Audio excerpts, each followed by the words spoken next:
Coming to you from deep inside the bowels of a great big empty. Get ready for another episode of The Home Defense Show with Skip Coryell.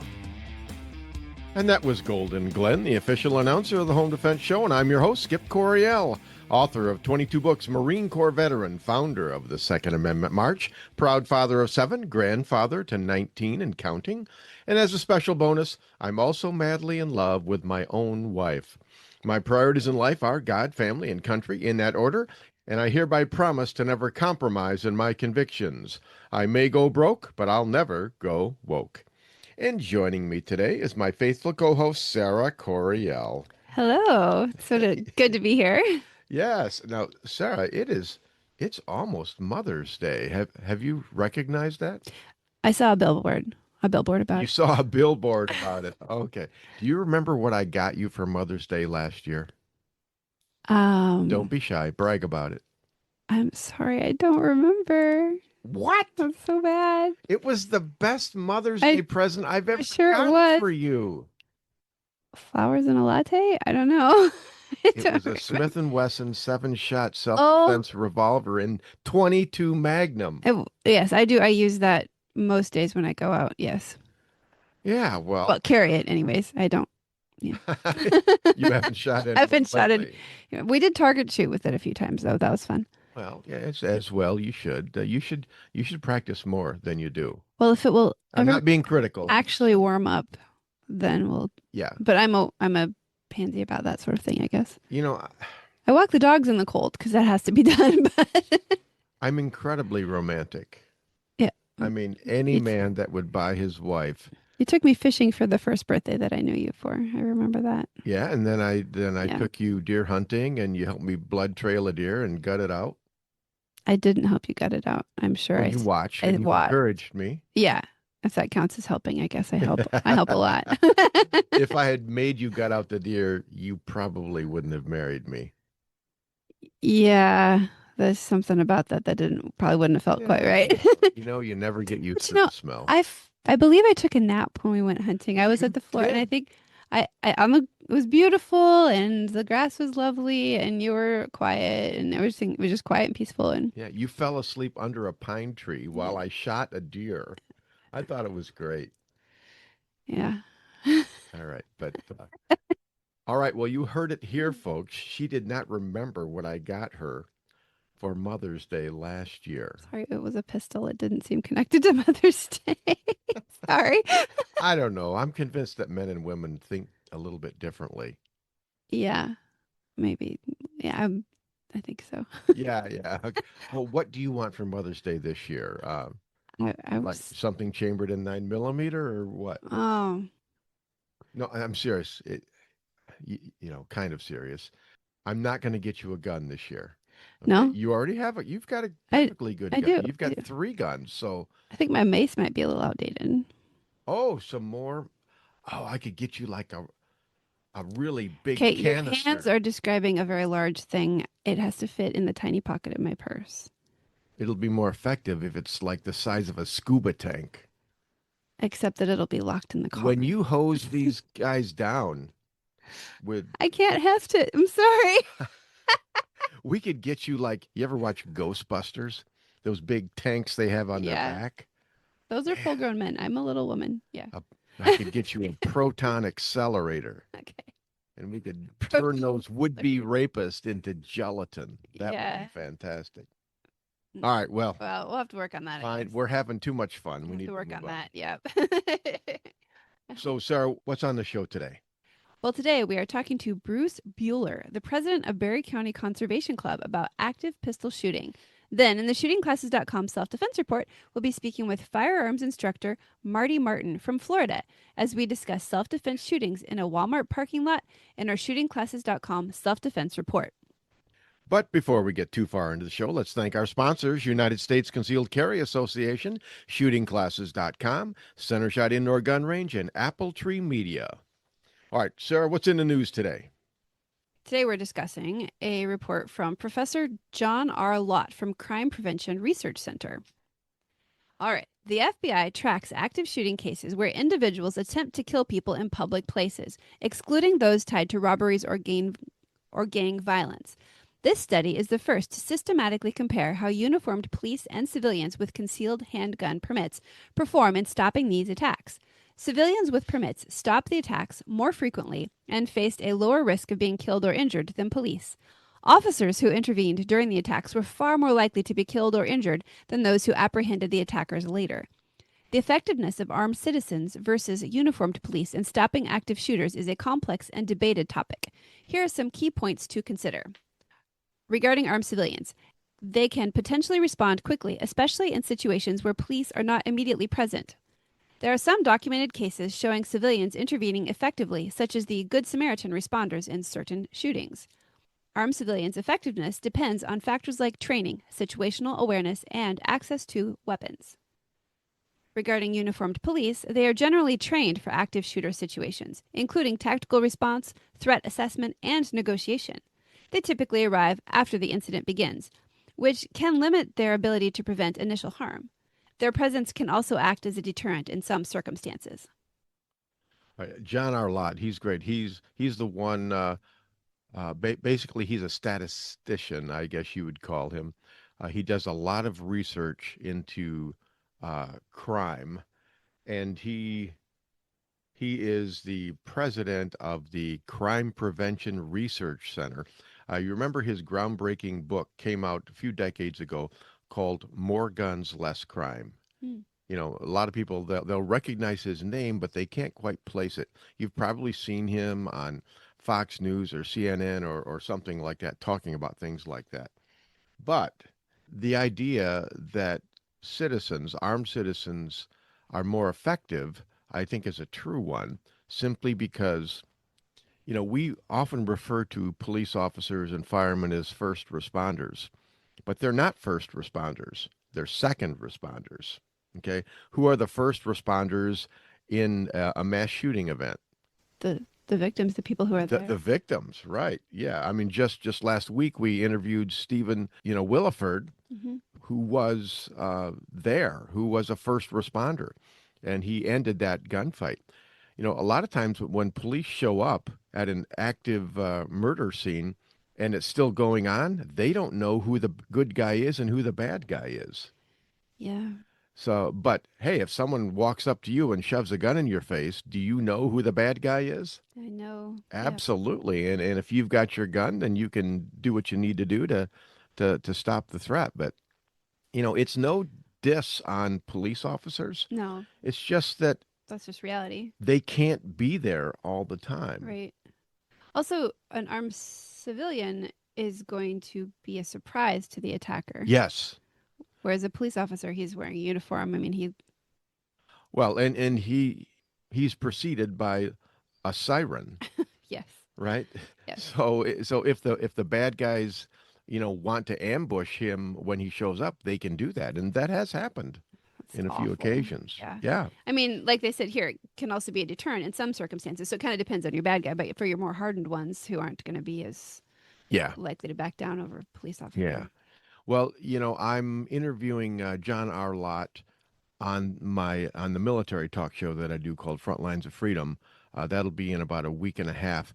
Once I'm done with that, I'm going to have Professor Lott on the Home Defense Show so we can talk about this particular subject. That'll be great. Yeah. Nice to know what the civilians could do to be more prepared in that situation. Like situational awareness, what are we looking for? Well, and it speaks to the fact and the importance of you need to be armed everywhere that you go because you don't know when someone's going to start a mass shooting event. All right, Sarah, and now it's time for our Home Defense Show Hero of the Week. Who's our hero this week, Sarah? Lady named Wendy Moore was spending the weekend with her fiancé at Seaside Beach and was heading down to the shore when she spotted several emergency vehicles on the sand. Down on the beach Saturday, a little after 6 p.m., others nearby told her a girl was missing after having been pulled into the ocean by a strong current. Monroe scanned the horizon with binoculars, searching for signs of her. Each moment that passed was devastating, she said, because she didn't know what to expect. Emergency crews rescued the 12-year-old girl, Seaside city officials said, and she was conscious and alert in what one witness and family member separately called a miracle. Seaside city officials called it a really good outcome, given the water was extremely powerful and unforgiving. The girl's grandmother, who declined to be named to preserve her granddaughter's privacy, said she was at the beach with her best friend and family. The two girls were knee-deep in the water when a large wave hit them in the waist, and her granddaughter lost her balance, pulling her into the ocean. The best friend maintained her balance and stayed put. The rescued girl's grandmother said they had talked about what to do if this ever happened, and she advised her in the past to float on her back and let the water take her. That advice proved helpful, and that is what she did, according to her grandmother. She did this until she could see the shore again and headed toward there. Her grandmother said she walked out on the sand and a person on the beach spotted her and alerted emergency crews. She was found about 10 blocks north of where she was pulled into the water, a Seaside spokesperson said. The girl, who lives in the Salem area, was in the approximately 50-degree water for 20 to 30 minutes. Paul Johnson, the father of the girl's best friend, thanked rescue crews for the amazing job they did. Her grandmother said she spoke with a rescuer who said that the girl had a little water in her left lung. They also warmed her up to avoid hypothermia. The girl bounced back quickly, her grandmother said, and was in the hospital for close to 2 hours. On her Monday morning drive to Bend, Monroe said the girl was still on her mind for the fact of how she survived given the conditions at the beach. She was super grateful, she said, for that little girl. I hope she knows how much of a miracle that is that she did survive. Well, Sarah, you grew up on the ocean in Oregon. Did you ever have anything like that happen to you while you were there? When I was very little, like 3.5, 4, I was at the beach and just like a little wave, I mean, I was little, of course, but like just around my ankles or whatever. But when the waves come in, they're big and they're loud, and they knocked me over. And then all the water around me was going out to sea, and all the big waves were breaking behind me. It was very terrifying. So, I mean, this is very scary to just even not panic in this situation. Is pretty amazing. Yeah, well, we even have rip currents in the Great Lakes here, surrounding Michigan. Not near as strong as what they have in the ocean, but I did some research on the internet, and it said to survive a rip current, stay calm and don't panic. Panicking can tire you out quickly. I do not stay calm in the water. No, and when those big breakers are breaking all around you and dragging you out, I mean, the sea is huge. You can't see the edge of it, right? So, I mean, it's terrifying. And there's big things that live in the sea. So the ocean scares the snot out of me. It does. I remember when I was in the Marines, being in the Pacific Ocean in a rubber raft and with shark fins in the water around us. We were doing like a beach landing, and it's like I was terrified of the ocean. I was terrified of the sharks. I was ready to hit the beach. I would have rather gone into combat than fall over into the ocean. I'm funny that way. It says, don't try to swim directly against the current toward shore. Rip currents are strong and can overpower even experienced swimmers. Instead, swim parallel to the shoreline until you're out of the rip current. Once out of the current, swim diagonally toward the shore at an angle. If you can't escape, float or tread water and signal for help. Remember, rip currents rarely pull swimmers underwater. They carry you away from the shoreline. So that all makes good sense to me. I'm just not sure I'd be able to do it because... Right. You have to be calm. Oh, float on I could drown in a swimming pool. I just panic. When I can't breathe, I panic. Well, yes, breathing is important, but you don't have to breathe all the time. You breathe and you wait. Well, I understand that. Yeah. All right. Well, this hero, this 12-year-old girl, she was the hero of her own story. Yeah. Well, but her grandmother had taught her, so her grandmother was also a hero, and I appreciate the people who are willing to share the story. I mean, I understand the granddaughter's privacy. That makes sense, but she was a very brave, level-headed girl. That was amazing. Yeah. That's fantastic. She did better than I would have done. You would be a widow right now if that had happened to me. No, I don't think I would have survived either because I panic. I do. So, yeah. All right, Sarah, what's coming up on the show next? Next, we are talking to Bruce Buhler, the president of Barry County Conservation Club, about active pistol shooting. Then, in the shootingclasses.com self-defense report, we'll be speaking with firearms instructor Marty Martin from Florida as we discuss self-defense shootings in a Walmart parking lot in our shootingclasses.com self-defense report. In the meantime, God bless and stay safe. and be careful of those riptides. We will be right back. Firearms training should be easy. Instructors can focus on teaching and not worry about all the complex paperwork and management behind the scenes. Just pull the trigger and let us do the administrative work. Welcome to shootingclasses.com. At Center Shot Gun Range, we are passionate about training. Don't know where to start? We offer a 1-hour new shooter seminar to introduce you to the world of firearms and help you find training opportunities specific to you.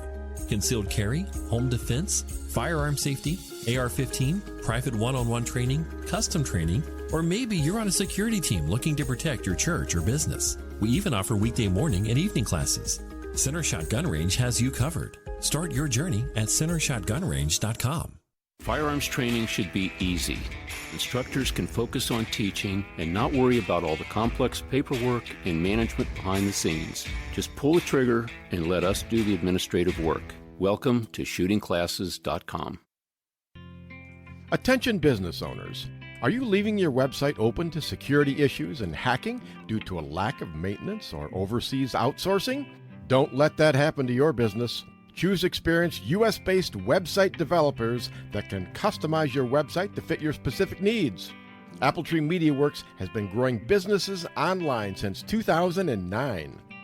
With over 80 years of combined experience, their team conducts constant research and development to keep up with ever-changing online threats. Your website deserves the best protection available. Call Appletree MediaWorks today at 877-977-1364 to keep your website secure and grow your business online. Or visit appletree.media. Avoid danger, save lives, and keep your loved ones safe. If this sounds good to you, you sound good to me, and I'd like to help you do those things. Avoid danger, save lives, and keep your loved ones safe. If you're looking for more excitement in your life, we have nothing to offer you. But if you are a thoughtful, responsible, nonviolent man or woman, we'd love to teach you what to do if something crazy happens. More importantly, we'd like to teach you what not to do. We currently have over 500,000 members. They are doctors and single moms and firemen and grandmothers and veterans and Democrats and Republicans and members of every faith. But the one thing they all have in common is that they know exactly what to do if something crazy happens. When you're with one of our members, you are safe. Our members know how to de-escalate situations. They know how to calm things down. We are the United States Concealed Carry Association. See what we're all about at usconcealedcarry.com. Discover the little-known backstory of the U.S. Concealed Carry Association at usconcealedcarry.com.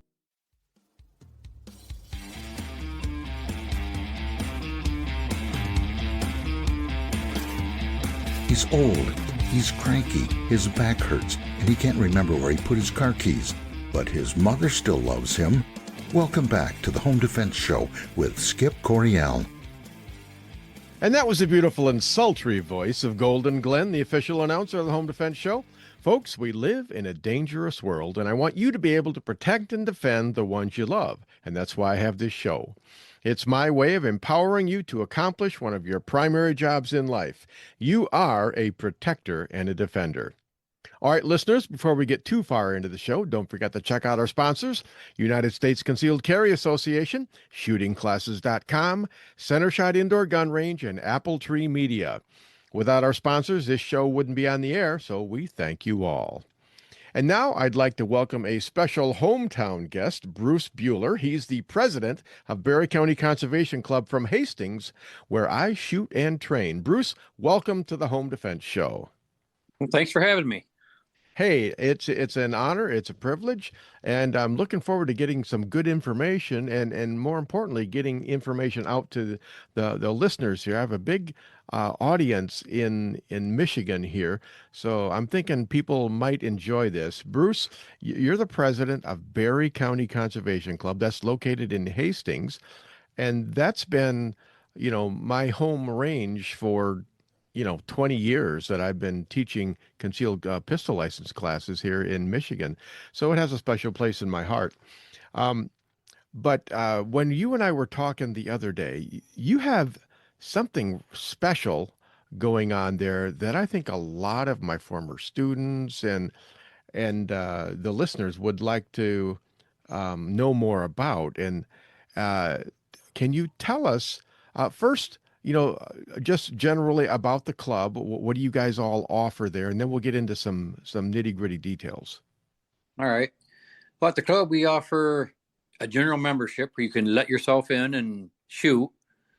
As a member, you get a combination of the gate. You let yourself in during daylight hours and shoot whatever you want to shoot. Pack up and leave. Lock the gate when you leave. And we offer trap. We offer silhouette. I run an action pistol shoot, and Rich Cole runs a 2-gun shoot with semi-automatic pistols and semi-automatic rifles. Cool. How much is the annual membership there, Bruce? The memberships are a new membership is $70 for the first year. I think it's $50 for seniors. Then it's a $60 renewal and a $45 renewal. How many pistol bays do you guys have there now? We have 9 at the moment. Yeah. And actually, for you folks that haven't been there, these are really nice pistol bays that, they're U-shaped berms. Some of them, you have the concrete walls that are kind of nice, but they're fairly private. And man, it's, I have access to, probably 5 gun ranges in West Michigan, but Berry County is, by far my favorite, just because of the way you guys made your pistol range. It's really, really nice. Yeah, we did that with the cement walls just for safety reasons, because we didn't want people walking down range while other people were shooting. And this way they can divide themselves up where they want to shoot and still be safe. Yeah. So are those concrete dividers, is that what they find on like the highway when they're working on the highway and they divide the median? Yep. Oh, well, Yeah. You're not going to put a bullet through those. No, they're 2 foot by 5 foot long. You're not going to go through them. All right. Okay. Let's talk more about this 2-gun shoot that you do, because that's very interesting. Yeah, we just started that last fall. Rich Cole heads that up.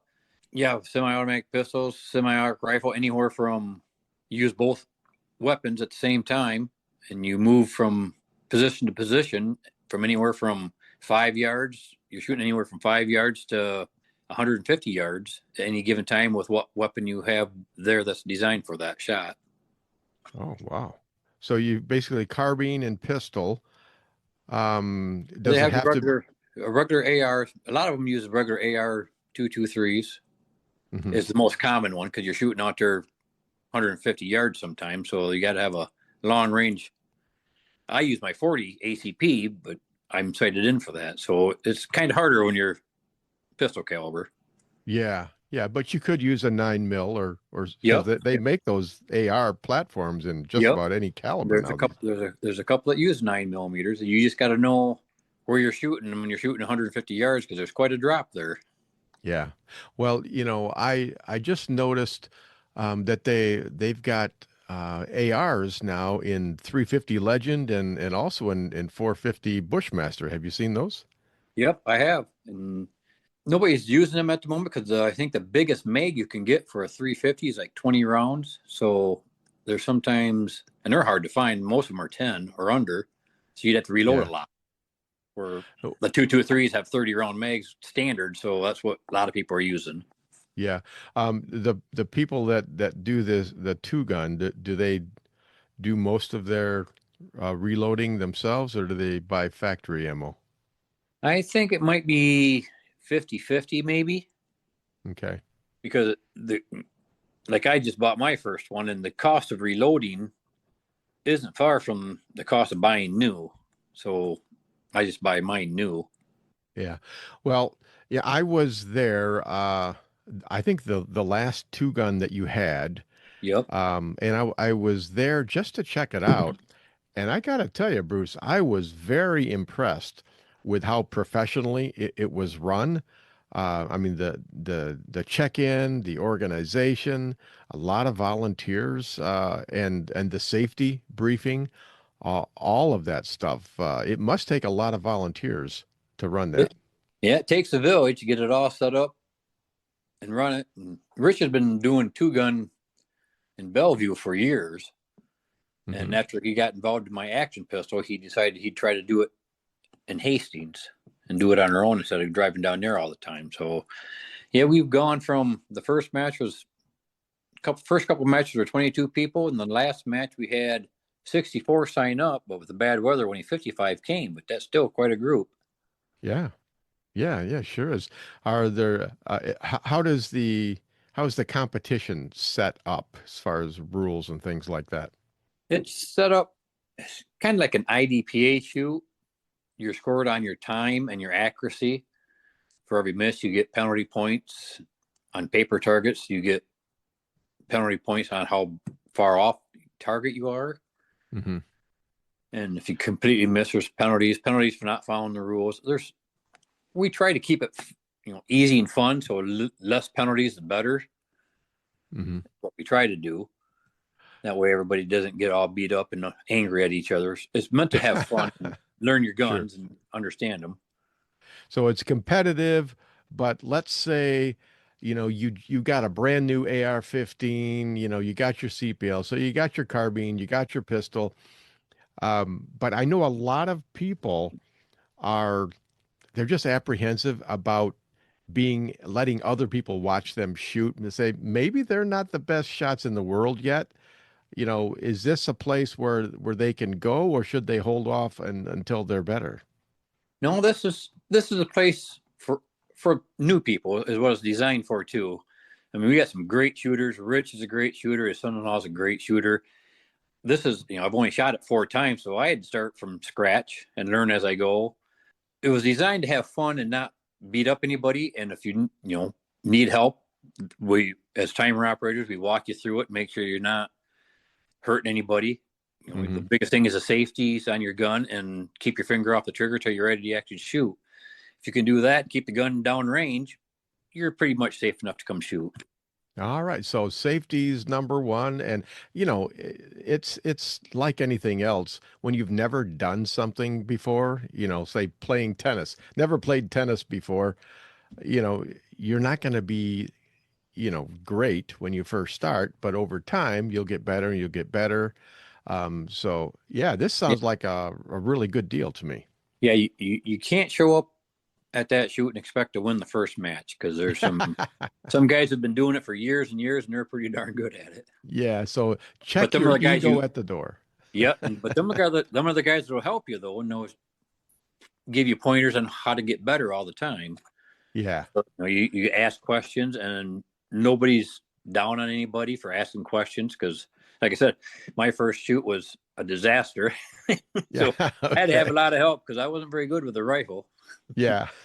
Just learn how to do it out of the box. So, well, you probably, it's an opportunity to make like-minded friends as well.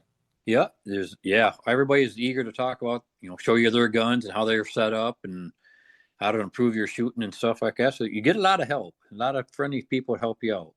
All right. This is Skip Coryell on Home Defense Show, and we're speaking with Bruce Buhler, the president of Barry County Conservation Club, about two-gun shooting. But now let's transition, Bruce, to the Action Pistol League that you guys have on Tuesday nights there. All right. I started that 11 years ago when a guy at church asked me, an old cowboy shooter, asked me if I'd look into Action Pistol, because he couldn't handle a rifle or shotgun anymore. So he got me looking into it. So I started it, and then he couldn't shoot pistol anymore either. He only made it to one match, and he can't shoot anymore. So, but it's a pretty simple IDPA match, fundamental type stuff, simple rules, keep your finger off the trigger, cold range, a lot of just basic range rules that you'd follow by. And you can use anything from a 22 to a 45 ACP. You need a holster and a couple mags, and the same as two gun. You show up and you'll have all kinds of help to help you out. And that's on Tuesday night from when to when? Tuesday nights we start shooting at 6, so we'd like people there, 5:30, 5:45, get signed in so we can get the computer pads all figured out. So it's easy to.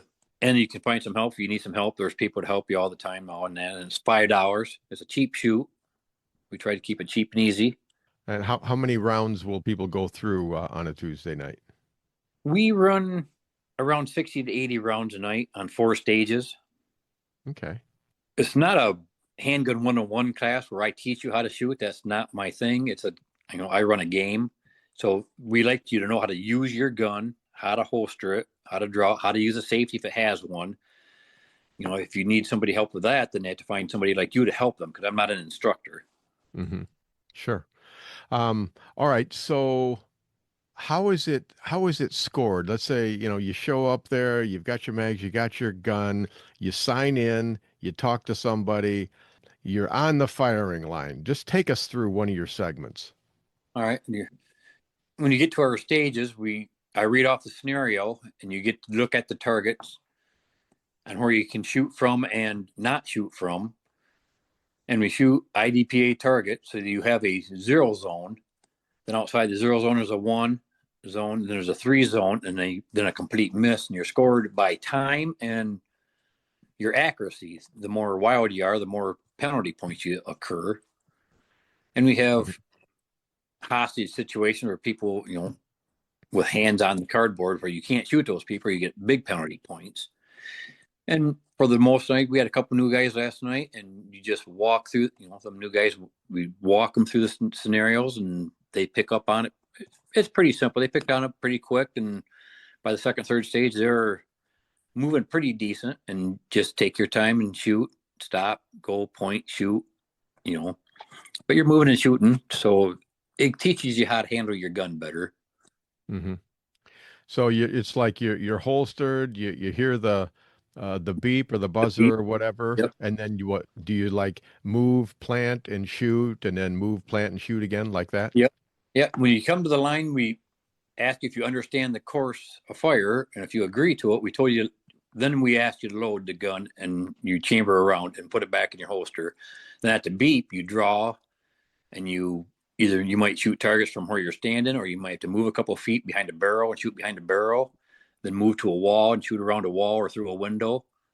Mm-hmm. And there's usually 7 to 8 targets to shoot at. And sometimes they're moving targets. You trip a lever, and it sends the target, either spins it or twirls it, one or the other. So you have a moving target. So you can kind of guess when you're shooting and get accuracy at that too. Yeah. Yeah. That sounds cool. Yeah. Then at the end of the thing, when you're done, we ask you if you're done, and you say, yep. Then we ask you to unload and show empty. You drop your mag, open up the pistol, show the time wrapper that the gun is empty, and put it down and squeeze the trigger into the berm. And you can allow it to reholster, so we know the gun is completely empty. Yeah, that's good. All right. So it's safe. It's fun. It will help you improve your skill set. I did a show last month where I interviewed someone on the differences between competition and real life gunfighting, and that was quite an interesting show that we did.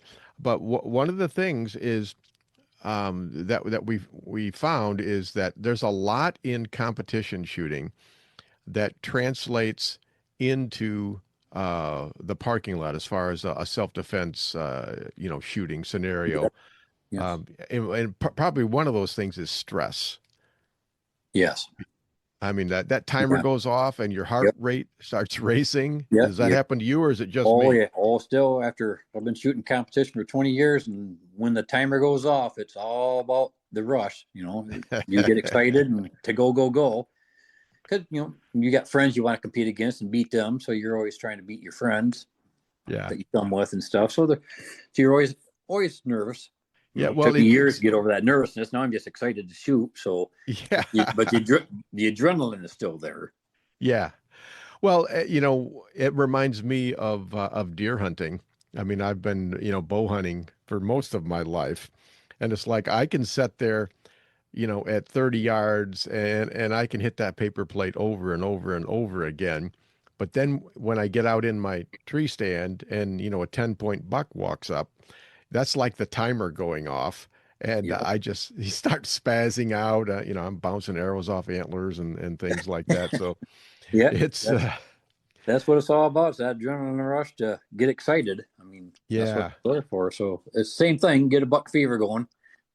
All right. Well, what I teach my students is there are 3 skills you need to master to win a gunfight.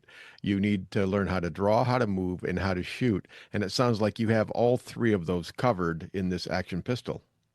I was kind of designed for people to come out of CPL class and get the next thing on moving and shooting, because you're never going to, protect yourself. You stand in one spot, and that guy's not going to stand there either. So Yeah. you can move a little bit and get to know your gun and get that movement invested into your movement too. So Absolutely. All right. Well, hey, Bruce, we're about out of time here, but how can people learn more about Berry County Conservation Club? Is there a website or social media that they can go to? we have a Facebook page for the action pistol. It's capital B, capital C, capital A, capital S. And that will get you the Berry County Action Shooters Facebook page. And that's the action pistol. And then the 2 gun is BC 2 gun. Okay. So there's 2 pages there on Facebook. And if you get on one, you can find the other one, because you can interact with each other, since we're trying to get people to come and see what we're doing together. So Sure. On the BC2 gun, is that the number 2, or is 2 spelled out? it's B, capital B, capital C, 2 gun. Okay, G-U. got it. All right, But awesome. if you go to the Berry County Action Shooters page, they can they'll be on there quite often on what's coming up, because there's a match here in a couple of weeks for that. Okay. May 10th, I think, is the next match for that. So that's only a week and a half away to get ready for that one. All right, that sounds great. All right, well, hey, Bruce, a lot of good things happening at Berry County Conservation Club. A lot of things for, a country gun club. You guys seem to have a little bit of everything, and I know there's a lot of people there, and a lot of good people, because, hey, I'm there a couple times a month. Yeah, a lot of good people to help you out when you need help, and they'll point you in the right direction to find the people you need. Absolutely. If you're looking for something. All right. Well, hey, Bruce, we're out of time, but I want to thank you very much for being on the Home Defense Show today. You gave us a lot of things to think about. All right. Well, thanks for having me. All right, this is Skip Coryell on the Home Defense Show. Coming up next, we'll have the shootingclasses.com self-defense report, where we get some expert advice on the details of self-defense. But during the break, I want you to log into rumble.com and search on the Home Defense Show. I've posted a series of entertaining and educational videos there just for you. Check them out, and don't forget to like, share, and follow. God bless and stay safe, because we will be right back. Firearms training should be easy. Instructors can focus on teaching and not worry about all the complex paperwork and management behind the scenes. Just pull the trigger and let us do the administrative work. Welcome to shootingclasses.com. At Center Shot Gun Range, we are passionate about training. Don't know where to start? We offer a 1-hour new shooter seminar to introduce you to the world of firearms and help you find training opportunities specific to you. Concealed carry, home defense, firearm safety, AR-15, private one-on-one training, custom training, or maybe you're on a security team looking to protect your church or business. We even offer weekday morning and evening classes. Center Shot Gun Range has you covered. Start your journey at centershotgunrange.com. Firearms training should be easy. Instructors can focus on teaching and not worry about all the complex paperwork and management behind the scenes. Just pull the trigger and let us do the administrative work. Welcome to shootingclasses.com. Attention business owners. Are you leaving your website open to security issues and hacking due to a lack of maintenance or overseas outsourcing? Don't let that happen to your business. Choose experienced U.S.-based website developers that can customize your website to fit your specific needs. Appletree MediaWorks has been growing businesses online since 2009. With over 80 years of combined experience, their team conducts constant research and development to keep up with ever-changing online threats. Your website deserves the best protection available. Call Appletree MediaWorks today at 877-977-1364 to keep your website secure and grow your business online. Or visit appletree.media. Avoid danger, save lives, and keep your loved ones safe. If this sounds good to you, you sound good to me. And I'd like to help you do those things. Avoid danger, save lives, and keep your loved ones safe.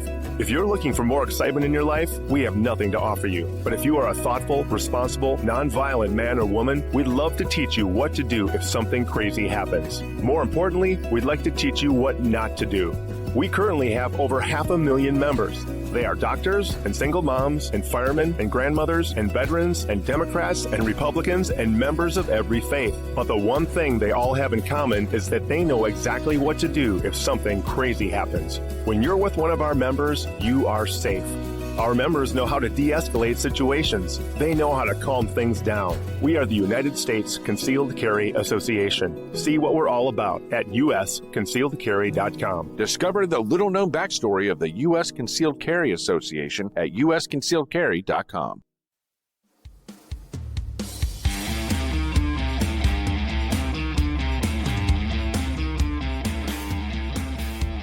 The mere sound of his voice makes women swoon and men storm the gates of hell. Welcome back to the Home Defense Show with Skip Coryell. And that was the beautiful and sultry voice of Golden Glenn, the official announcer of the Home Defense Show. And I'm your host, Skip Coryell.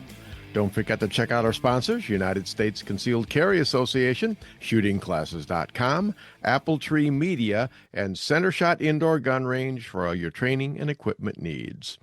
And now it's time for our weekly self-defense report, sponsored by shootingclasses.com. And today we're speaking with self-defense instructor Marty Martin from the great and sunny state of Florida. Marty, thanks for coming back on the Home Defense Show today. Good morning, Skip. Always a pleasure to be here. Oh, yes. And you said it was unusually hot down there and not a lot of rain. It is. This has been, especially for this early in the year for us. Generally, we don't get the heat until the summer, say June, July, August. We're in the springtime and it's already pushing the 90s. So, well, I tell you what, it's a high of I think 64 today. So, I'll just extend an invitation. You can fly up here, drive up here, and I'll take you mushroom hunting. That's what we do in the spring. Okay. Up here. Well, that'll be different for me. I'd probably enjoy that. It's good exercise too, running up and down the hills and stuff. Okay. Well, not running. Okay, walking. All right. Well, Marty, we've got kind of a wild incident here at Walmart in Georgia. So I'm going to read the article and then we'll get your take on it. Here we go. Okay. Grand jury votes to not indict man involved in January 5 shooting outside Tifton Walmart. The district attorney's office has completed its review of the January 5 shooting in the parking lot of the Walmart off Highway 82 in Tifton. On January 13, a grand jury voted to not indict Robert G. Wright, age 24, who was previously charged with aggravated assault and aggravated battery in connection to the shooting, according to a release. WALB previously reported that Wright was arrested and charged after shooting Keith King, age 42, after King approached him in the parking lot following a near collision at the intersection of Highway 82 and McCormick Drive. After the near collision, King followed Wright into the Walmart parking lot, exited his vehicle, and approached Wright's car. Wright then drew a pistol and fired multiple times at King. The grand jury, having carefully considered the evidence presented, determined that the actions of the individual were consistent with Georgia's stand your ground law, which permits the use of force in self-defense under certain circumstances. Law enforcement agencies involved in the investigation have also concluded that the shooting was justified as an act of self-defense, according to the DA's office. Based on surveillance video recovered by law enforcement, Wright dropped off his girlfriend at Walmart where she works and then attempted to leave. Wright had his 1-year-old daughter in the car at the time of the incident, according to the release. Using his truck, King partially blocked Wright's vehicle from leaving, and then King exited his vehicle and approached Wright's car in a threatening manner while yelling obscenities. Wright then drew a pistol and fired at King several times, striking King at least 3 times. Wright then parked his vehicle and attempted to make contact with his girlfriend. According to the release, after realizing that he still had his pistol in his hand, he secured it back in the vehicle and then called 911 to report the shooting. Wright stayed on scene and cooperated fully with law enforcement, stating he felt he had no other choice than to shoot King to protect himself and his daughter. Quote, while the events surrounding this incident are deeply concerning, we are committed to ensuring that justice is served and that the law is applied fairly and impartially. The DA's office will continue to work closely with law enforcement to maintain the safety of our community. We understand that incidents like this can raise difficult questions, and we are dedicated to transparency and accountability in the pursuit of justice. Our office will continue to prioritize the safety and well-being of all residents in our community, said Acting District Attorney Patrick Warren. All right, that's what we know about the incident. What are your initial thoughts, Marty? What I found most curious is that it did not sound to me like the gentleman who got out of his truck and approached the other gentleman, and in the reading that you just gave, it didn't seem to me like he had a weapon. It seemed to me like he got out in a very physical, very forceful manner. He was yelling obscenities, but typically that doesn't necessarily warrant the justification of threatening to use or using deadly force. Yeah. So that's what caught my attention right off the bat, is I would be really curious to know. I don't think we got an opportunity to look at the video or if there was any video available. But I think that's what caught my attention right off the bat. And I think in the state of Georgia, basically the district attorney from the state of Georgia says use of force is only justified if a person is presented with deadly force or forcible felony, which could be a robbery, murder, attempted murder, that kind of thing. Yeah. What do you think about that? Well, that's the first thing that I noticed as well. I mean, you could just someone reading the article, you could ask, well, okay, if someone, starts swearing at you and is mean to you, then you can shoot him. And I thought, well, that can't be right. There's got to be some kind of extenuating circumstances because, so many things come out in court that aren't really reported in the news. Like, what was the background of the guy that got shot? What's the background of the citizen that defended himself? I think there's probably a lot that we don't know that came out in court but wasn't reported in the news. Well, I think grand juries also have an opportunity to take time to discuss and go over things numerous times, ask for interpretations of the law. I don't know that a grand jury has a timeline that they have to make a decision within a certain amount of time. So there, to your point, there could have very well been other matters that were brought up, questions that were asked and things like that. But even in the article that we're talking about, it seems to me like stand your ground, and the term stand your ground is something that was discussed and evaluated. And relative to that, even if an individual has the right to stand their ground in their state, and as we know, Skip, some states don't have stand your ground, their duty to retreat. But with that being said, and Georgia being a stand your ground state, there are still other conditions that need to be met for an individual to again threaten or have justified use of deadly force. So I would question if some of those or all of them were met. I know one of the things we have here in the state of Florida is there are several conditions that have to be met. If those conditions are not met, then you are allowed to protect yourself, but you're not allowed to use deadly force to do so. And so Yeah. I would say, okay, what was brought in there? Well, and another thing that we don't know is he was screaming obscenities, but what exactly was he saying? Was he saying, I'm going to kill you?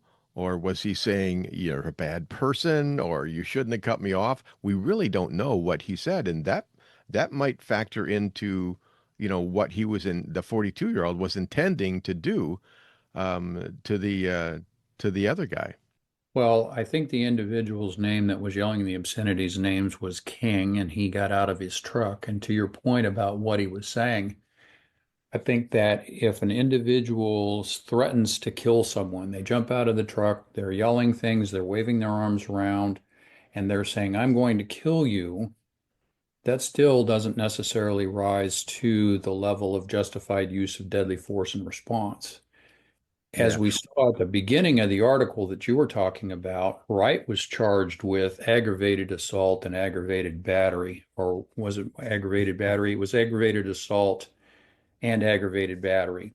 Typically, Yeah. law enforcement uses the word aggravated in place of some type of weapon was used which could cause great bodily harm. So again, just someone saying I'm going to kill you, if they don't, that doesn't meet all of the conditions. It doesn't mean that they have a weapon, they've exposed a weapon, because as I mentioned, in the state of Georgia, the district attorney says that you can respond to deadly force if you're threatened with deadly force. Yeah, that's true. And, I think basically before you're legally availed to use a deadly force, the person threatening you has to have the intent to cause serious bodily injury, the opportunity and the ability. And the absence of a weapon here, that's what disturbs me. Because it's like, why not just roll up the windows on your car, lock the doors, and make him come to you? That just seems like that would have been wiser. I would agree 100%, and or not that duty to retreat was a requirement, but even though his vehicle was blocked by the truck in front of him, using his truck, King partially blocked Wright's vehicle from leaving. It says partially blocked. So was Wright able to drive away? He could have driven away. He could have called law enforcement. He could have said, I was assaulted, or someone frightened me in the Walmart parking lot. So I had a couple questions there as far as like, was the opportunity to leave? Because it seems to me like if we were to read the backdrop on the article, which you went over for our listeners at the beginning, this is sort of a road rage extension, if you will. Somebody cut somebody off at a stop sign or a stoplight or whatever. Somebody followed somebody into a parking lot of Walmart. And then you have somebody that jumped out of the vehicle. To me, that all just screams road rage. Right. And, and we see that a lot here in Central Florida. And unfortunately, there are people that instead of thinking on their feet, drive away, do some other things. We haven't really discussed it yet. The gentleman had a child in the car. Mm. I Yeah. don't know that that really changes the composure of what he's justified in doing or responding to, but I'm saying his psyche may have been that he was also trying to protect his child. Yeah. Well, I know when I have my family with me, I still have, three kids at home. But boy, especially when they were younger, I was a lot more protective, and I'd get more nervous, more jumpy Sure. when someone was around that I thought was a threat. So I understand that, and that might have played well with the grand jury, people who have kids of their own. Certainly, That was my thought. certainly, certainly. And it depends again on, like we were talking about, what the jurors were being presented by the various legal people that were talking to them. Because under the no duty to retreat, Georgia law doesn't require an individual to retreat before using force if they believe it's necessary to prevent death or grave bodily harm. Well, it goes back to what we were talking about. What was his mindset? Yeah. What was his demeanor? Did he believe that this individual's intent was to cause him grave bodily harm? So, like we already talked about, what was specifically being said? And what actions did the gentleman have that led this individual to believe that was going to happen? Yeah. In other words, Wright's mindset. When King was yelling at him, what was Wright's mindset? He said he's going to kill me. He's aggressively approaching my vehicle. Was obviously whatever was presented to the grand jury, that must have been something that swayed them, that Wright's position was he truly believed that his life was in danger, or the life Yeah. of he and his child were in danger. Well, I guess one of the things that I take away from this is you need to have good legal protection no matter Sure. what what Right. happens. You got a good lawyer, you have a much better chance of doing well in court. and the wisdom aspect of it. Um, this was the guy that with the daughter, it was like 22 years old, 24 years He old. was I, I 24, I re- think, in the article. yeah, Yeah. I remember being 24, and I didn't make the best decisions in my life when I was in my teens or in my early 20s. If something like that were to happen to you today, with your background, with your wisdom, how would you have handled that, Marty? Driven away. Yeah, driven away. Yeah. And I would have done the same. That sounds simplistic, but yeah, he was partially, blocked in, which implies that he's not fully blocked in and he still had an avenue of escape. And one of the things that we have here in Florida, which I don't know if they have in Georgia, they may have something similar. Technically speaking, if you are in your vehicle, you are allowed to strike the other vehicle and push it out of the way if that's what you feel you need to do in order to escape. Now, it can be a little bit tricky, and like you said, sometimes you want to have an attorney because you don't want to fall into the position of someone saying that you used the vehicle as your weapon, and was that justified, or you drive the vehicle at the other person. So the legal things that you need to be aware of would be similar to using your firearm. But again, it was partially blocked. That tells me that there was a potential for him to have driven away and certainly get to another location. Yeah. Call law enforcement. Again, there's probably several options there that could have been done, but that would have been my initial reaction would have been to drive away. Yeah. Yeah, that would have been my reaction too, even with one of my kids in the car. I mean, certainly when you're in a Walmart parking lot, maybe it was crowded.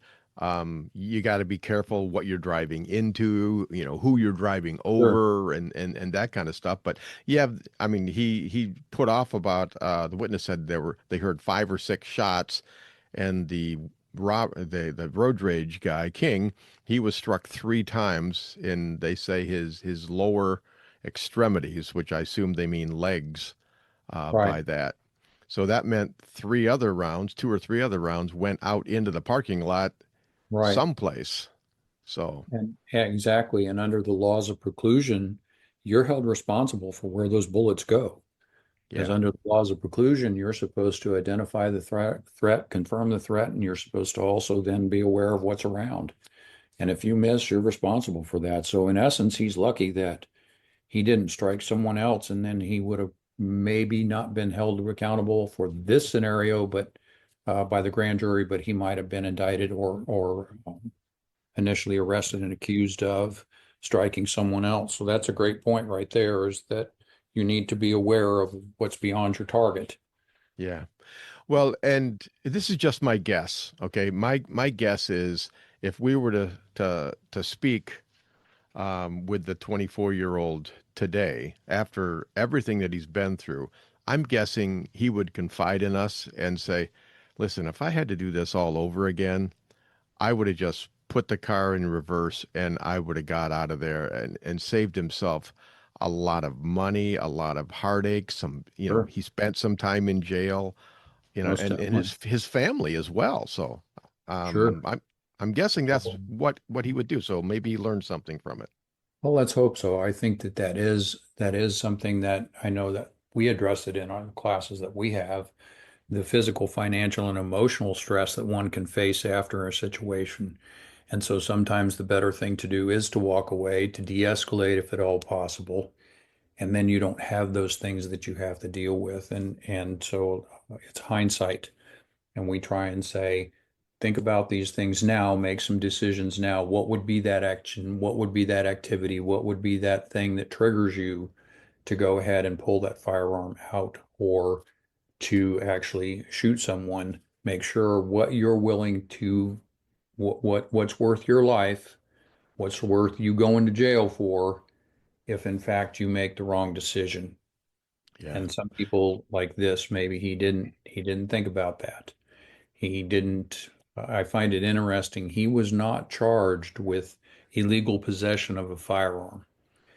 He was charged with aggravated assault, aggravated battery, but because he was not charged with having a firearm, that tells me that he was probably legally allowed to have a firearm. So for you and I in our world, that means he wasn't a felon. He didn't have DUIs. He didn't have violent misdemeanors in his background, those kinds of things that people are supposed to do or get checked for. So I'm saying that there's some credibility there, or potential credibility to him, as to what his background was. Yeah, all good points. All right, this was complicated, a lot of details, but Marty, I think you did a really good job analyzing this for us. And we're out of time, but before you take off, will you please tell people how they can find out more about your training? They can contact us, or they can look us up online at mmktactical.com. And we now are on all of the social media platforms as well. So there are several different ways your listeners can find us. All right. And also, of course, on shootingclasses.com. Shootingclasses.com, yes. Bruce has been wonderful to us.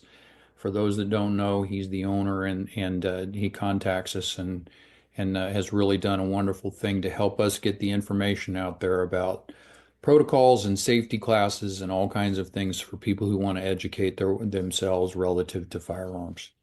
All right. Well, Marty, thank you very much for being on Home Defense Show today. I enjoyed it immensely. Thank you so much, Skip. Look forward to talking to you again soon. All right, folks, that about wraps it up for this week's show. I've had a good time, and I hope you have too. Please don't forget to thank our sponsors, Center Shot Indoor Gun Range at centershotgunrange.com, shootingclasses.com to help you find the right trainer for your needs, Apple Tree Media for website security, and the United States Concealed Carry Association. For all your self-defense needs, go to uscca.com. All right, I've written 20-plus books, and they're all available on Amazon.com in paperback, ebook, and audiobook. This week, check out my 3-book series, The COVID Chronicles. It's an exciting adventure about the end of the world as we know it. And also check out the Home Defense Show videos on rumble.com. And if you want training from me in person, then check out Midwest Tactical Training at shootingclasses.com. Please join us again next week for all your home defense needs. In the meantime, God bless and stay safe. Thank you for joining us this week on the Home Defense Show. Now, get out there and protect the ones you love. We'll see you next week with more of the best. Bye-bye, boys! Have fun storming the castle!